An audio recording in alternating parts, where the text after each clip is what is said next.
Ladies and gentlemen, welcome back to the Circus of Safety, episode 5, coming to you live from Aotearoa, and super exciting. Not quite the glitz and glamour we're used to, gentlemen, is it? This ain't the National Health and Safety Leaders Summit anymore, is it? We're back to what we're, I guess, our grassroots, as they would say. How are you today, Andy? Good. Yep. Been a bit busy this week. Wow, I was going to say you look a little bit tired, mate. I mean, Yep.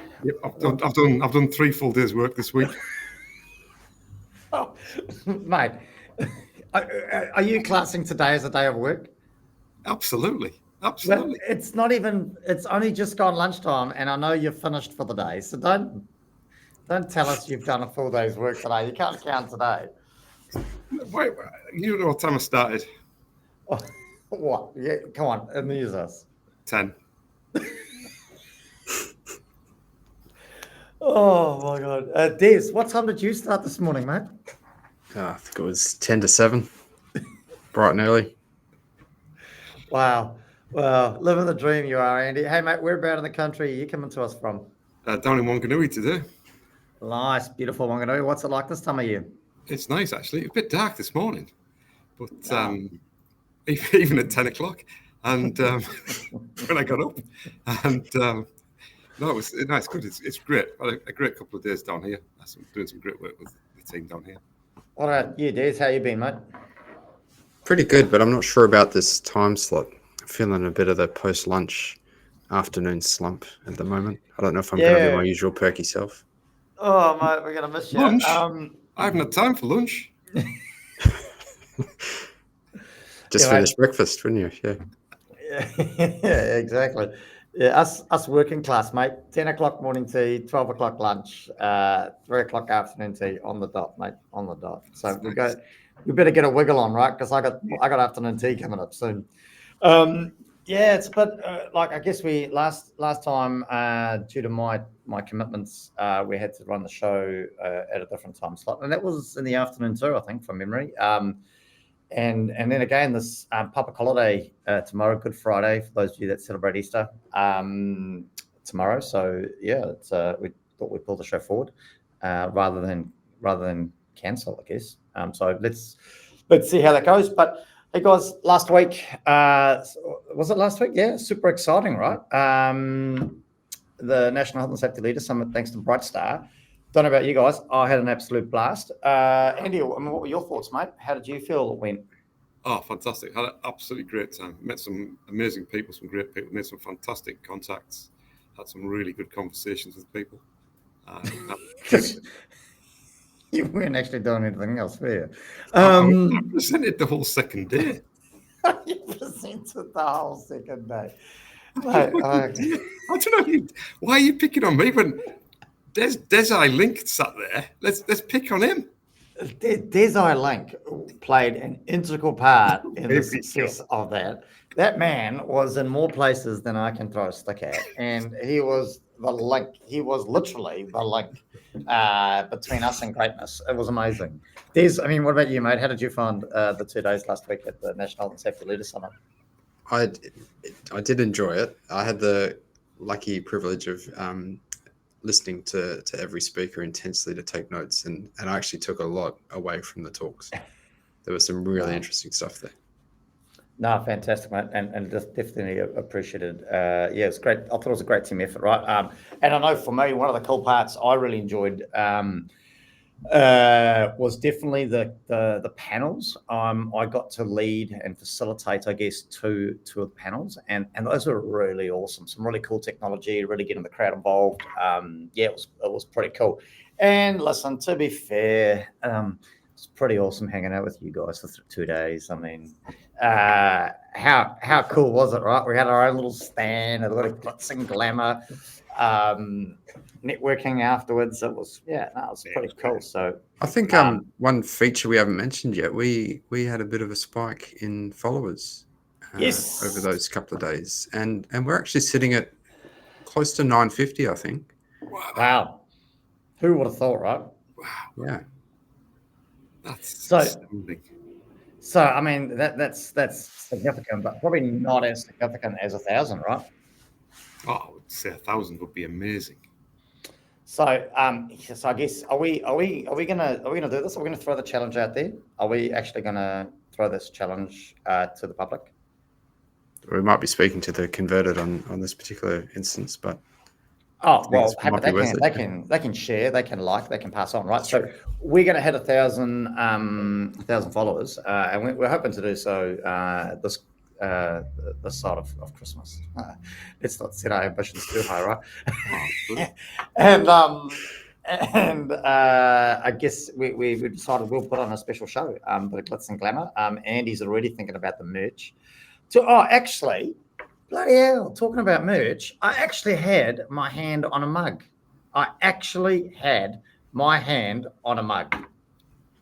Where's it gone? I don't know. Somebody took it off me to give to a lucky follower, but them's the breaks, eh? Them's the breaks. Hey, Andy, how's young Oliver going, mate? What's he been up to? How's his training and his mentoring coming along? He's thinking of resigning. Oh, big call. I mean, he's probably not getting quite the level of excitement. I mean, he's being mentored by a consultant, right? So it's not like there's a lot of action there for him, right? Well, what it comes down to is he's identified 3 hazards recently. Wow. And he's reported these as he should, possibly above and beyond the role of a 9-year-old. And he's had no feedback and they haven't been corrected. So he's sat there thinking, why should I bother? And I'm finding it difficult to come back and say, well, play the long game, Oliver. Play the long game. Save lives. Wow. I mean, I know how it feels, right? I mean, I constantly put out ideas for the show and don't get any feedback. And tell him I sympathise. I'll pass it on. That might make all the difference to him. Yeah, and look at me. I'm still here, right? I'm still here. Season 2, episode 5. Absolutely. Soldiering on.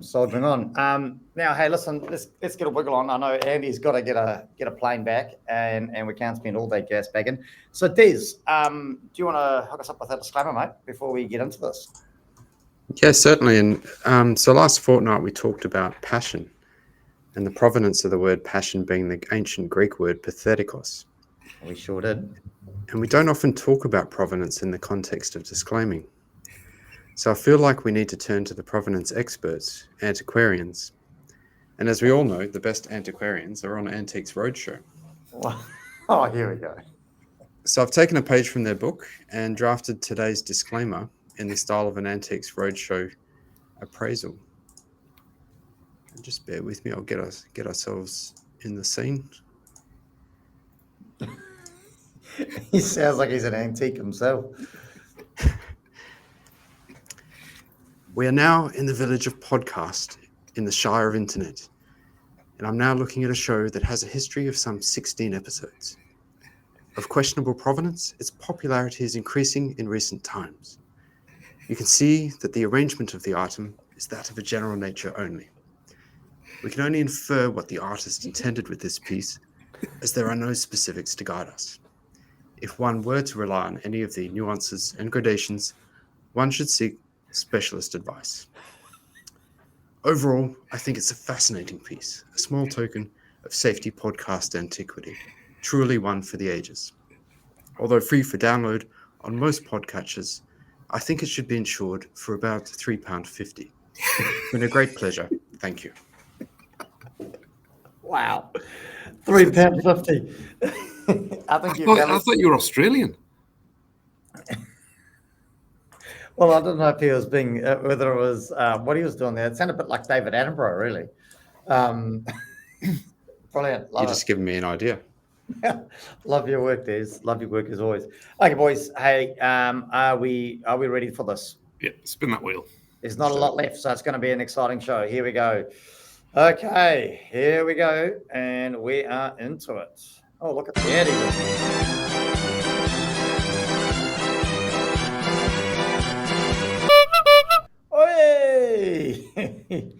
Health and safety titles. Wow. Of all the topics, I mean, to be fair, we've got some pretty cool topics on there, and we've landed on this one.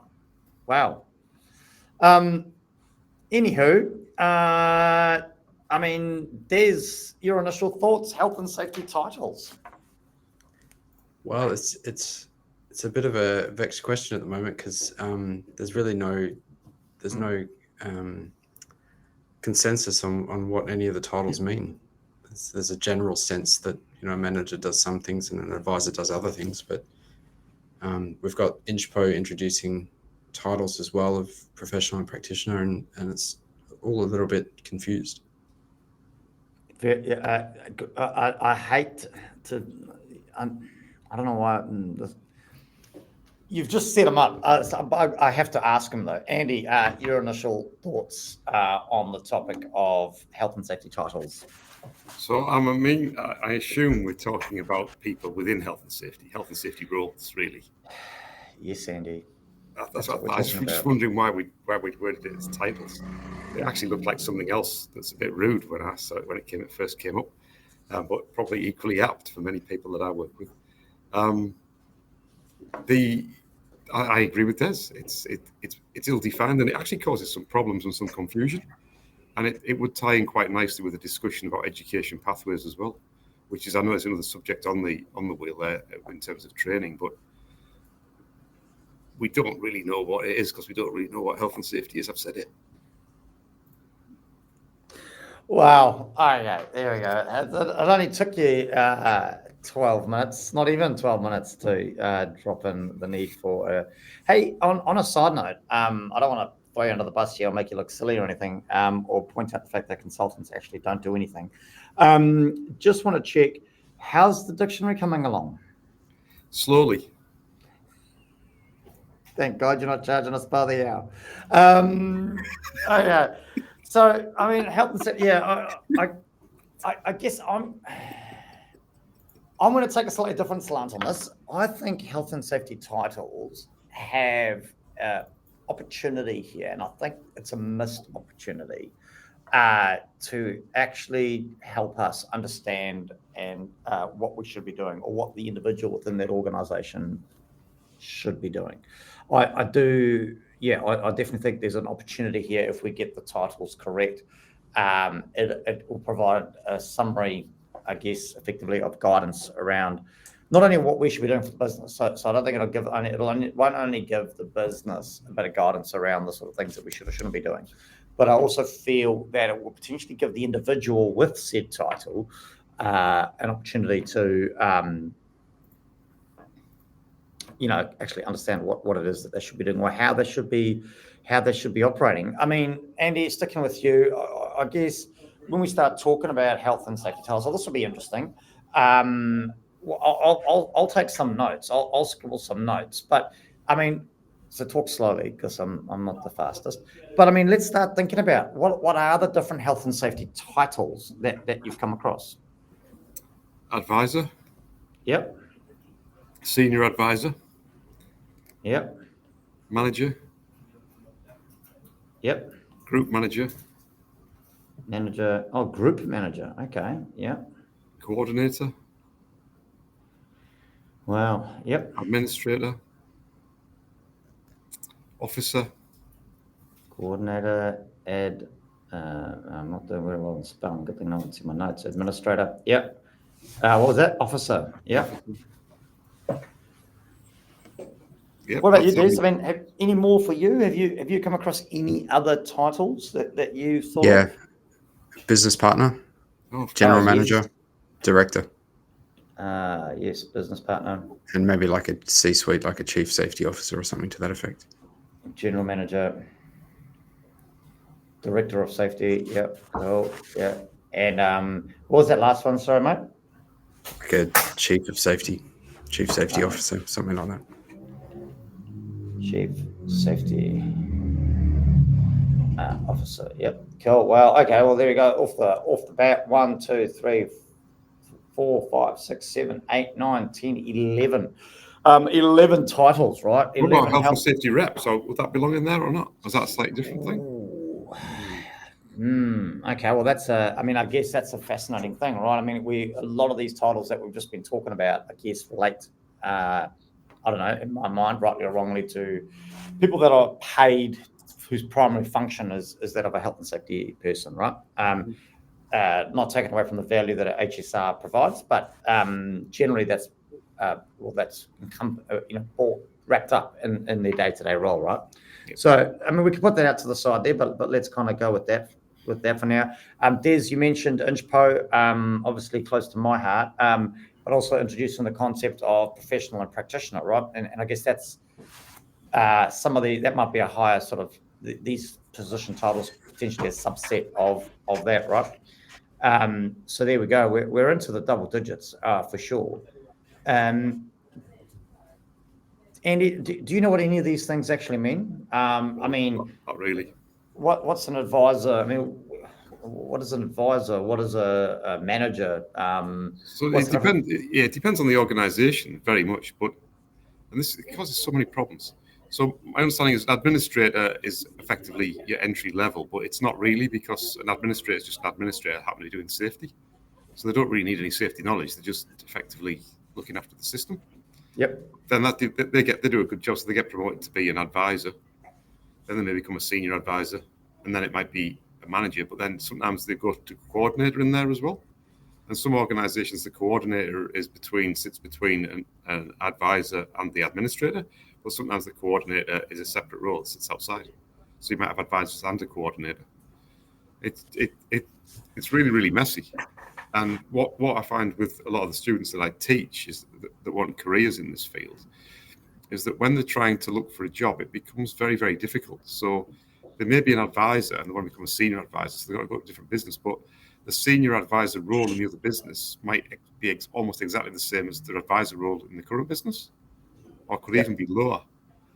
And there's no link to the salaries either. I mean, I know advisors that are on significantly more than some managers that I know. Yeah, no, fair enough. I mean, Des, really good. What are your thoughts? What are your understandings of these different titles?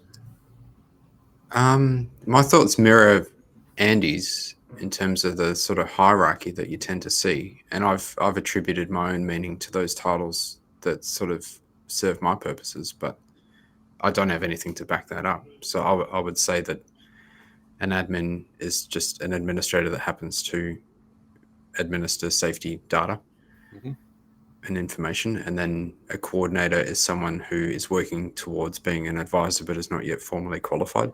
So that's a distinction that I make, that if you're giving advice, the advice needs to be based on something. So once you have that formal qualification, then you become an advisor. And then once you've got years of experience under your belt, you might become a senior advisor or a business partner. And then at some point, when you're managing people, you would become a manager. So I guess that's an interesting way to look at it, though, right? Looking at it from a hierarchical point of view, and again, that creates a whole bunch of complexities, I guess. Like Andy said, there's been a number of people he's come across where their salary doesn't necessarily reflect the title, if we're looking at it as a hierarchical type structure. And I think it's interesting too, and I know it's in my mind, but I'm pretty confident I've seen it in some models where actually the coordinator, if we're looking at it from a hierarchical structure, sits above the advisor, which then is a really fascinating concept. I mean, and I guess it's not taken away from, and I think we need to be clear. I mean, I don't know, on my behalf, I don't know about you two, you possibly have a different thought, but not taken away from the value or the importance of each of these roles, right? They all play an incredible role in their function. And if they do their function well, everyone from the administrator to the coordinator to the advisor, the senior advisor, the business partner, all those roles, depending on how big your organization is, kind of really, play, if they're all doing their role and all contributing, can play a huge, make it a huge success, right? So it's not taken away from that.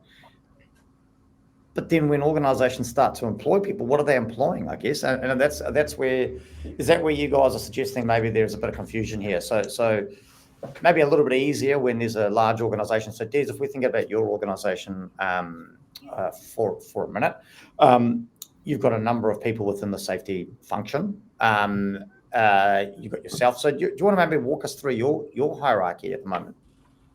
Well, it's much what I just described. Coordinator. At some point in the past, I had an administrator, but it's coordinator, advisor, senior advisor, manager. Yeah. And so interestingly, that's right. the position description for the senior advisor, advisor, and coordinator is actually identical. They're just held to different standards. Whoa, okay. Now we're going down a whole different rabbit hole. Andy, I saw you take a breath there. Do you wish to exhale? That's cool. I like that concept. I really do. I like that because safety. If we define things clearly, safety is finite, right? There's only so much that safety is. Whatever we haven't defined what it is, but if we do, it's finite. So therefore, how do we know when we haven't defined it? Well, yeah, but I think it's a finite subject at some point. Well, now we're making assumptions, aren't we? I mean, Yeah, is but this you've how got you to- operate your consultancy? Yeah, it does. It does. Just throwing out assumptions. Here we go. But what's interesting about that approach, and I like to try and work things through. So if you think of a hazard or a control in particular, and then apply that to what you would expect each person at each level of their to do in relation to that hazard or control, I find that's quite a useful exercise to do with organizations. So, for example, if there's if the control was, say the hazard was a chainsaw, and the control was the chain brake device on it, what would the role of each individual within the safety management team link to that chainsaw? So, what would you expect a safety manager to know or do in relation to a chainsaw and the chain brake? Are you actually asking that question? No, I'll throw it out there. What would you expect an advisor to do in relation to that? And what would you expect the administrator to do in relation to that? And I think by anchoring these roles related to actual hazard management is quite a useful exercise, and it does clarify some stuff, I think. I don't disagree with that concept, surprisingly. Do you think you could, would you, just talking this through for somebody that maybe is in this position where they're looking to, I don't know, structure a team or restructure a team, or they're currently looking at looking at their team. Do you think, Indy, it would be worth, if you went down this road, and I don't know if you've just been making this up on the spot, like when you charge people, but do you think it should be linked to specific hazards within their organisation, or do you feel you could take quite a general approach to that? So I think you could take a general approach, but a useful starting point would be to start with an individual hazard or control, and just to see what that actually looks like, and then build. Then you could build position descriptions and tasks out of that. Yeah, and I guess the uniqueness here, and I guess maybe jumping through to you, Andy. I mean, we've spoken about Des's hierarchy within his organisation. Obviously, his employer incredibly well supported. So he's got a really cool. He's had the opportunity to structure a team. Yeah. But I guess when you're starting to go down that road, it will also probably determine when you're looking at it from that angle, the size of your team, right? Absolutely. And a key question there is, how much responsibility are you giving to your operational team? Because we don't want to end up siloing safety as only the safety department's team, which has happened in organizations. We want the safety team really to be enablers, to be empowering and advising the operational team, the operational managers to do safety. We want people working safely. Yep. And the size of the team should reflect that. But what I've seen in organizations is safety teams become self-creating, self-growing. They create work for themselves. And that becomes problematic. Does it? And this is I guess a bit of contradiction around why do we even have and Des, I'd be fascinated on your thoughts, because we obviously work in very similar, or we work in the same industry, right? And is that because really, I mean, it is by, I guess, giving it a title, specifically when you start going health and safety advisor, right, or health and safety senior advisor, or whatever, and you start throwing the word health and safety in it.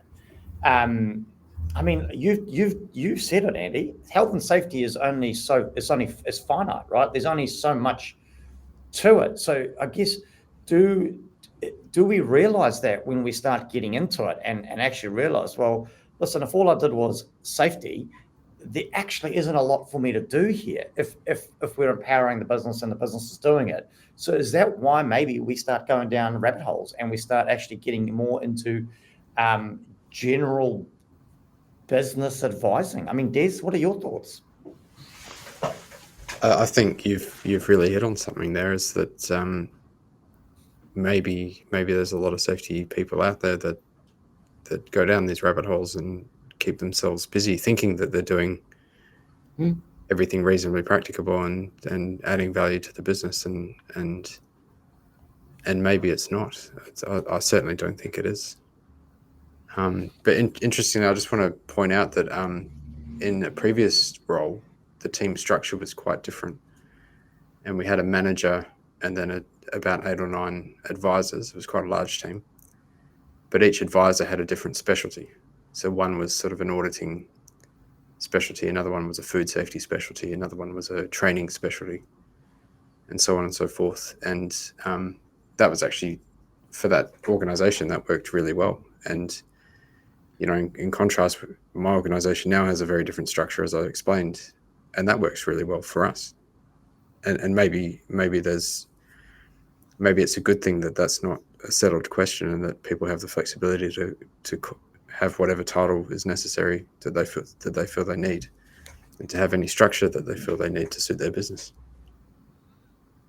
Yeah, and I'm just I was just pondering some of the other roles that I've been in, where I've been part of a team, and probably reflect your description there, Des, where I've been in a team where there are actually, and this is based on the size of the business, where there are different managers, in fact, which looked after different parts of the business and supported those parts of the business.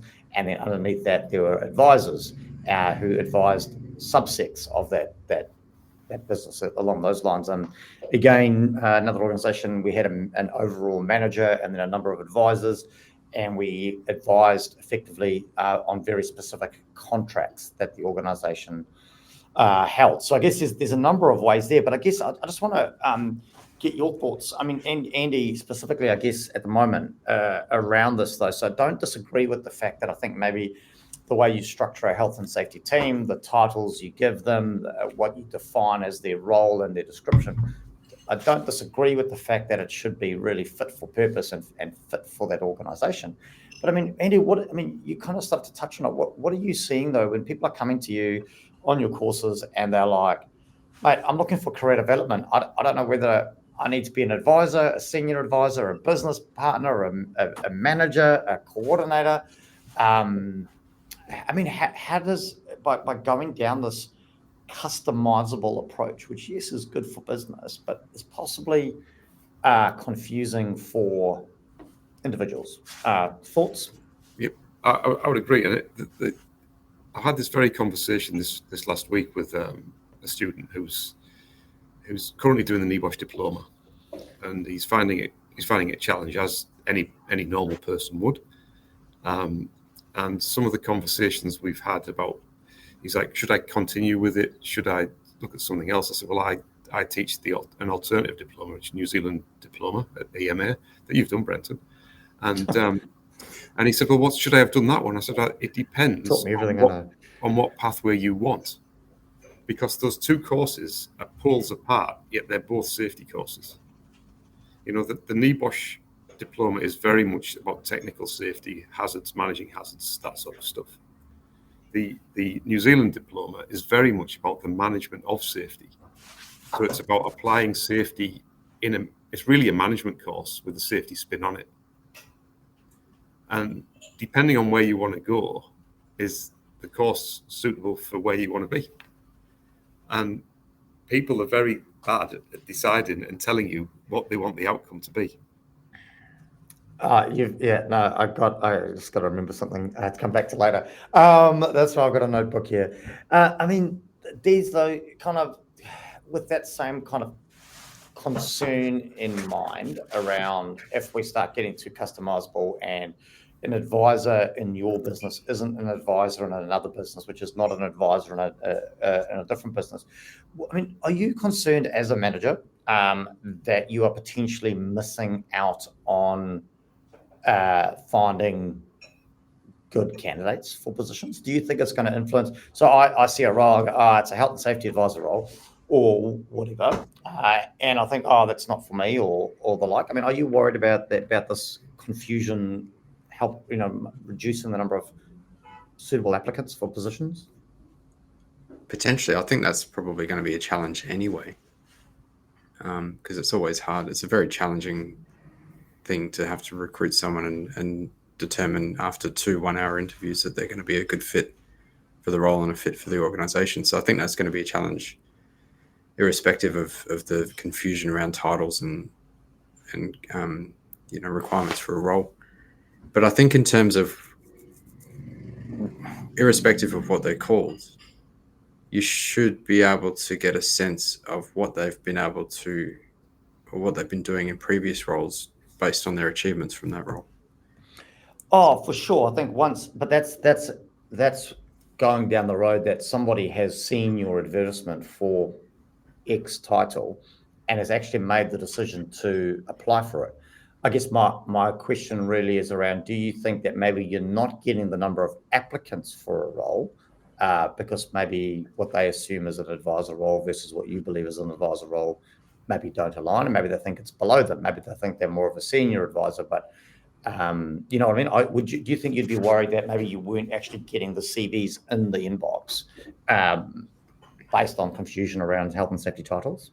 Yeah, I think that's a pretty fair point. That could happen, and I can imagine me doing that as well if I were looking for another job, and I would probably skip over anything that said advisor. Yeah, I would consider that a step down. And that's a fascinating thing, right? Because I've spoken to a number. I was talking to somebody at the National Health and Safety Leaders Summit, actually, thanks to Brightstar. See, I'm still getting free plugs out of us. This is amazing. I hope Brightstar are watching. Thank you, Brightstar. And their role was health and safety advisor, right? But she was in a sole charge role. She was the only person in that organisation. Now, which is fascinating, right? Like in my mind, that's not an advisor. That's and that's just my mind. Whether that's right, wrong, or otherwise, and I probably haven't really had time to digest that because we don't make these shows up. This is as it happens, as it's live. But quite deceiving, right? If we went with a hierarchical approach to health and safety titles, that you got an advisor, but that person is the only source of advice to those officers within that organisation. Andy, I mean, you must see that all the time, right? Working for organisations. Yeah, I think it does matter. The titles do matter a little bit. So, as a health and safety manager, what actually are they managing? Have they got that title because they're managing other people with health and safety in their role, or are they actually managing health and safety within the organisation? Because those two things are quite different. And they're poles apart. They're absolutely poles apart. And I think a good example would be, there's a client that I'm working with at the moment. They've got nobody in their organisation with safety in their title, and got a really good culture. One of the questions that was asked when they engaged me was, should we just employ a safety advisor and a safety consultant and a safety manager? And I said, well, just maybe, but let's just back up the bus and let's look at your culture of your organisation, look at your system, and can we actually just empower your current structure to do safety? Because they're pretty much doing it anyway. They just haven't got this detailed system behind it. Because we could easily create a safety bureaucracy there by employing safety people. So at the moment, we haven't employed anybody with safety in the title yet. We possibly will at some point, but we need to really understand what that role would look like moving forwards. Because they've got quite a nice structure in terms of team leaders, supervisors. They've got quite a stable workforce. So there's lots of positivities there. By bringing in a safety team, you could easily make it more dangerous.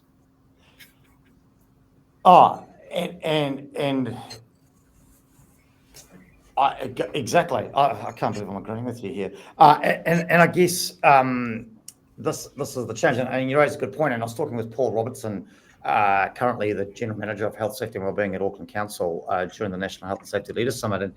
And we were having a panel discussion, and that's kind of where we went down the road of, right? Like, if you are a manager and we're looking at future development and opportunities, depending on what you're managing, depends on what your training and your skill set should be. So if you are managing the safety system, it's not enough to just be a safety professional, right? You've got to know about business acumen, you've got to know about planning, you've got to know about all these other things that are going on. So it raises a fascinating thing there. And then again, is the profession in its own right, and heaven forbid I use a term out of context, is the profession itself creating safety clutter by having this whole profession called health and safety professionals? Considering you, Andy Evans, stated, and I categorically say this, that safety is finite, right? And there is, like, if you think about it, how much work is there really for us to do solely focused on safety? I absolutely agree. It's a great little term I've used that. Yeah, wow. We might have to put that in the dictionary, mate. Put it on the wheel. Put it on the wheel. I mean, there's what are you?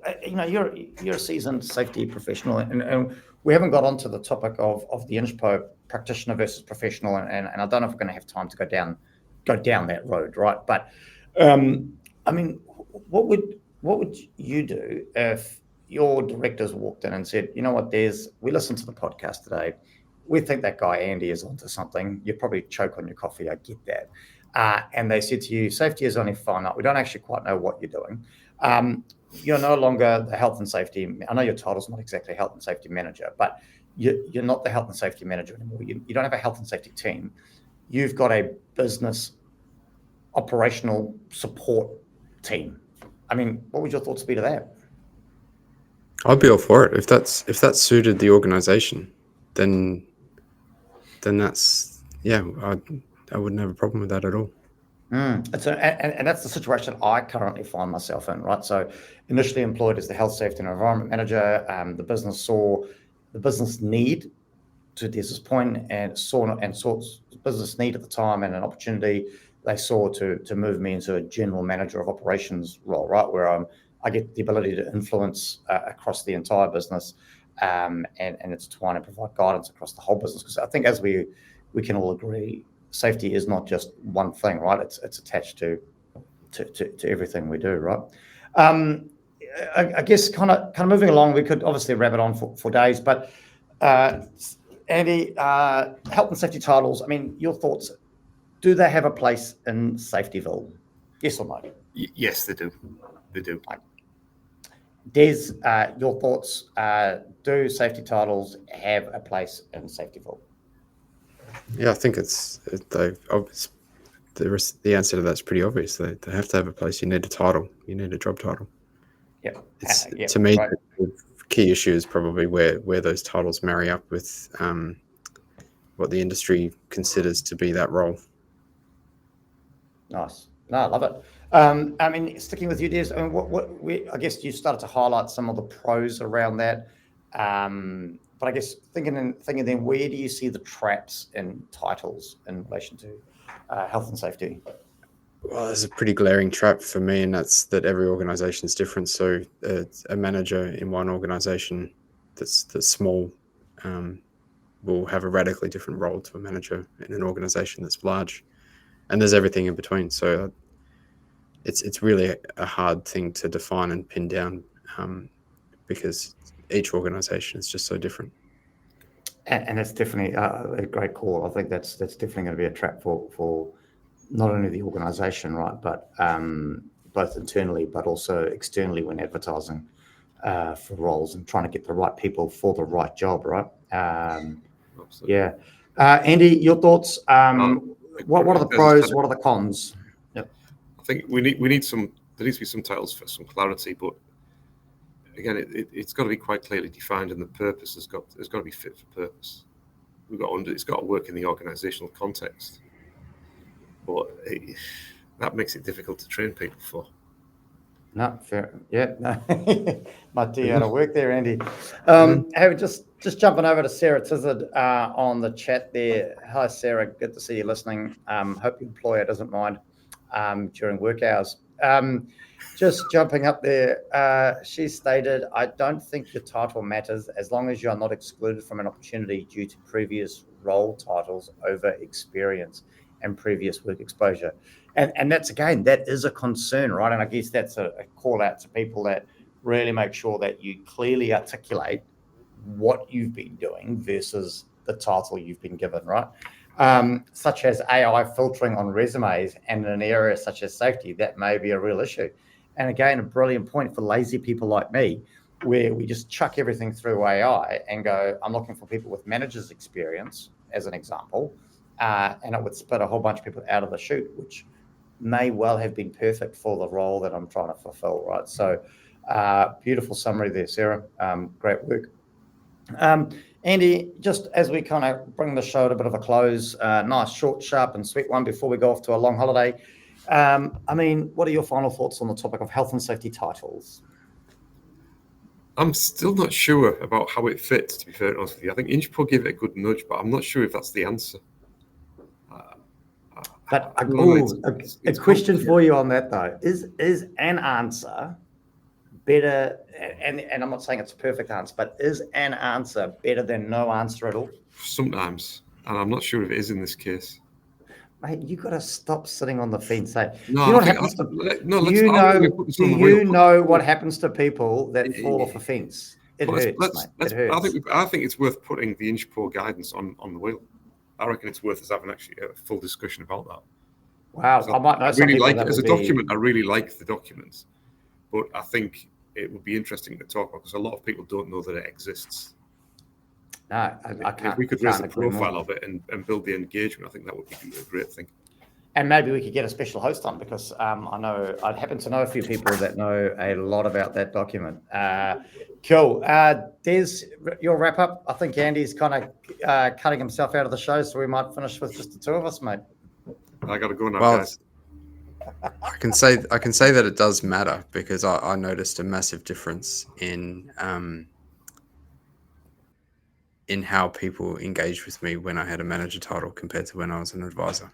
There was a big difference. Yeah, it's it does it, and it raises a fascinating. It's about perception, right? So there's the health and safety manager versus there's the health and safety advisor, and as we've spoken about, the title could be very different and have very depending on the context of which they're given, right? Yeah, it's all about perception, I guess, in that sense, how it's perceived by others. Very much. Hey, well, unfortunately, just for those that have just tuned in and wondering why there's only two of us, well, firstly, you've missed the entire show. So where the hell have you been? I don't know. But secondly, Andy's been kicked out of the room that he was using to dial in from and is racing off to catch a plane home to his family for the long weekend. But hey, Des, anything exciting for you for the long weekend, mate? Not really. Just staying in town. And it should be pretty quiet because normally everyone heads out of town. So that should be pretty nice, actually. And I'll be one of those people heading out of town, mate. I'll be heading up North Camping, joining the car park as we try to get out of Tamaki Makaurau. It'll be awesome. Hey, smart tip here. I'm only leaving tomorrow morning. So hopefully, mid-morning. So hopefully everyone's gapped it by then. So fingers crossed. Know any good podcasts to listen to in the car while you parked up on the motorway? I do, but the family might not appreciate listening to my voice for the entire drive up there. Hey, listen, just want to make a shout out. Like the boys mentioned, we've had a real spike in followers, and listen, to be fair, we are incredibly flattered, overwhelmed, in fact, by the support, and really value the fact that people take the time to like the page, take the time to tune in, and we just want to say thank you. In particular, this week, this is a connection of mine, actually, boys, and I didn't actually ask them to connect, so that's awesome. Just want to say a big shout out to Ryan Pope. Thanks for joining, Ryan. Big shout out to you, mate. Quality and Improvements Manager at Trail Light. So I think Derek Toner called us out, Des, at the Health and Safety Leaders Summit and said that we don't have frontline leaders listening to our show. Well, at least there's one, I would imagine. Thanks to Brian for being one of our first frontline leaders joining the podcast. So there we go. Brian is, like I said, the Quality Improvements Manager for a company based out of Pukekohe, close to Andy's home, actually, called Trail Lights. So great to see the initiative being shown there by Ryan and jumping on the show. So absolutely fascinating. Cool, Des. Well, I guess that's it, us, eh? right? Yeah. Yeah, I think so. What a pleasant way to end the show without Andy. Great. Hey, mate. Well, listen, you have a great weekend. I'll have a great weekend. All of you out there have a great weekend. And we will no doubt catch you soon. Thanks, Brent. See you soon.